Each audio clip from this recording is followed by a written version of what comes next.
नमस्कार, आप देख रहे हैं शामली लाइव ब्रेकिंग न्यूज। आइए नजर डालते हैं इस वक्त की कुछ खास खबरों पर। आज की ये खबर उन सरकारी दावों पर सीधा तमाचा है जो फाइलों में चमकते हैं लेकिन जमीन पर पहुंचते पहुंचते दम तोड़ देते हैं। सबसे पहले बात करते हैं जिजौला की, जहां शिक्षा का मंदिर आज सवालों के कटघरे में खड़ा दिखाई दिया। दोपहर करीब 1:30 स्कूल का नजारा चौंकाने वाला था।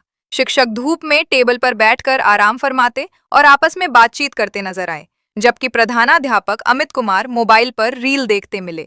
कक्षाओं के भीतर हालात और भी बदतर थे। पूरे विद्यालय में महज 10 से 11 बच्चे मौजूद थे।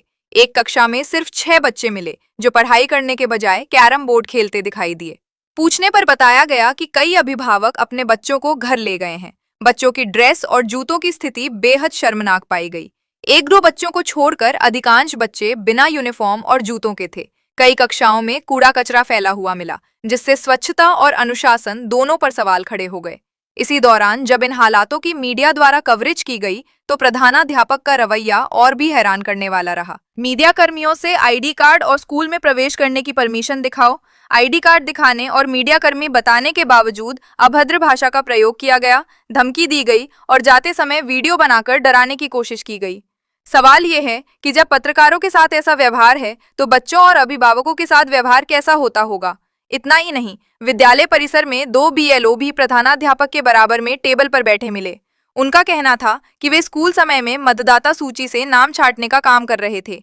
जब कक्षाओं में पढ़ाई ठप हो और बच्चे कैरम खेल रहे हों, ऐसे में गैर शैक्षणिक कार्यों का स्कूल परिसर में होना व्यवस्था पर बड़ा प्रश्न चिन्ह खड़ा करता है। अब रुक करते हैं पठानपुरा की ओर, जहां एक ही परिसर में संचालित 2 उच्च प्राथमिक विद्यालयों की तस्वीर भी कम चिंताजनक नहीं रही। कागजों में जहां 130 बच्चे नामांकित हैं, वहीं मौके पर सिर्फ 60 बच्चे ही मौजूद मिले। निरीक्षण के दौरान कई बच्चे झाड़ू लगाते दिखाई दिए, जो कैमरे को देखते ही उन्होंने झाड़ू फेंक दी। यहाँ भी ड्रेस और जूतों की स्थिति संतोषजनक नहीं थी। अधिकांश बच्चे चप्पलों में स्कूल पहुंचे हुए थे।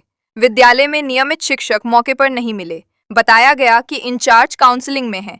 एक शिक्षक बीएलओ ड्यूटी पर है और एक ट्रेनिंग पर गया हुआ है। हैरानी की बात यह है कि दोनों विद्यालयों के इंचार्ज एक ही हैं।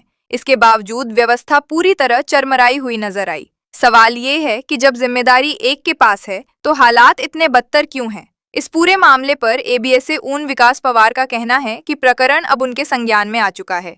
जिजौला और पठानपुरा दोनों विद्यालयों की व्यवस्थाओं की जांच कराई जाएगी और लापरवाह शिक्षकों के खिलाफ सख्त कार्रवाई की जाएगी। साथ ही व्यवस्था को जल्द से जल्द दुरुस्त कराने के निर्देश दिए जाएंगे। अब बड़ा सवाल यही है, क्या ये कार्रवाई सिर्फ कागजों और बयानों तक सीमित रहेगी या वाकई लापरवाह शिक्षकों की अक्ल टिकाने लगेगी?